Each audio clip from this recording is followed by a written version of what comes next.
What's up, guys and gals? We are in the back again, and we got a few updates, including new fencing, expanded fencing. We've got a two-paddock system now, and we've got a little bit more improvements on our stream pond system. So let's get into it.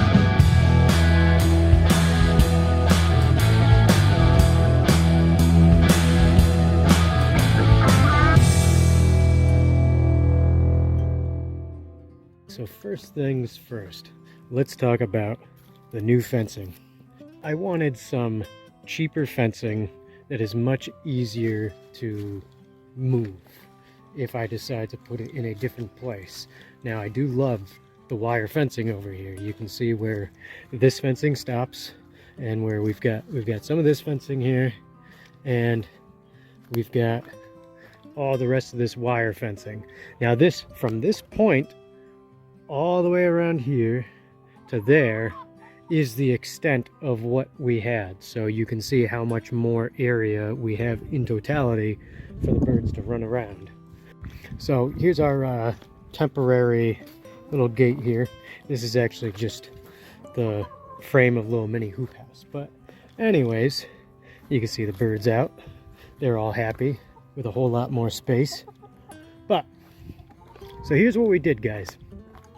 So we expanded a whole lot more of the fencing. So now they've got this entire area, and this is basically the cutoff point for being, you know, one paddock here, one paddock here.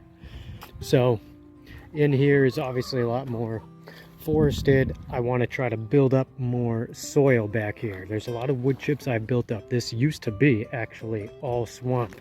In fact, where I stand back here right now was literally all swamp. You can see there's still water, but I can walk here. My feet aren't getting muddy. It does feel a little punky, but we're gonna keep amending the soil back here and, well, turning it into soil. Now, as we go back here into the other paddock, and here's the way I designed it, guys.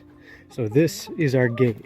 We used extra of these little support pieces that were used for this new cheap fence. But all I gotta do is turn that. Now they can freely access this paddock. And if I want to switch it, boom, that paddock's closed. It's hanging right now, but for this purpose, I have this here clamp. Trying to do that one-handed. And we simply clamp. Oops. Hang on, guys. Well, something like that. It's a little difficult one-handed. And then the second paddock is this whole entire area around the run, around the coop here, and in this whole area around our peach tree. So the peach tree, by the way, I'm debating whether or not I'm going to transplant this into a different location. As I've talked about in previous videos with our whole stream pond project that we're kind of trying to do back here to kind of make the woods area more usable, we plan planting out at least in a limited area. We might plant along the banks. We may create somewhat of a food forest as well. We'll see. But there's a good chance that the peach tree, from doing a little research, guys, I think the peach tree may possibly do well in a more saturated soil as well.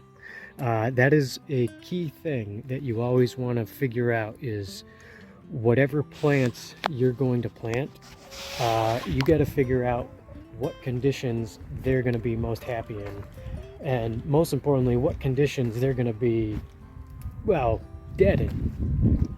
A lot of plants will absolutely die in super wet kind of conditions like what's back there, real swampy wet stuff. So do your due diligence before you plant anything. Just a little sneak peek of the progress we're making here. This will be in a more in-depth video. But we've got a temporary little bridge here. You can see here, guys, we have not gotten water, or rain I should say, in a few days. And this is still flowing. It's not just standing water, it is literally flowing still. So that's good. So that tells me that there is indeed water coming from the surrounding areas that is funneling into here, which is exactly what I wanted to have happen. And areas like where I'm walking now seem like they're becoming a little drier. Over here, there's still some work that needs to be done. Like, you can probably hear that. But this is a work in progress, and our first real experiment with something like this. So this is funneling all the way down here. All this is still has flow. You can see all of this flowing right into exactly where I want it to go. So this here, guys, is what we are working on with at least our first little mini pond site. And just as I suspected, this is an area where a lot of skunk cabbage grew, and skunk cabbage roots grow deep in kind of mucky soil for the most part. So as I suspected, this was actually quite easy to dig out. I'm planning on digging out more. I want to see if I can dig out this little center area. If not, I'll leave the center area and we'll try to push out and expand as far in each direction as we can. And we may end up finding other areas that we can carve out little streams to funnel into this pond. And then any material we take out, we can use to then build up banks and essentially make the pond bigger than it really is. So this is obviously a bit of a work in progress between the stream, the pond, building out this whole new fencing area. And by the way, I forgot to mention one of the main reasons why we're adding additional fencing to have two different sides. As we walk over this way, something that really stands out is this clear, distinct line. This is where our fencing ended before we put in this new stuff and expanded it. So the problem with chickens, if you have them in just a coop and run, which I could not imagine just solely having them in a coop and run. It would be so much waste material I have to deal with in such a small space. So just keep that in mind, guys. If you're looking to do chickens, you can do a coop and run. You can do a coop and run with space, which is what we choose to do because we have a pretty limited size property. You can also do what's called chicken tractoring.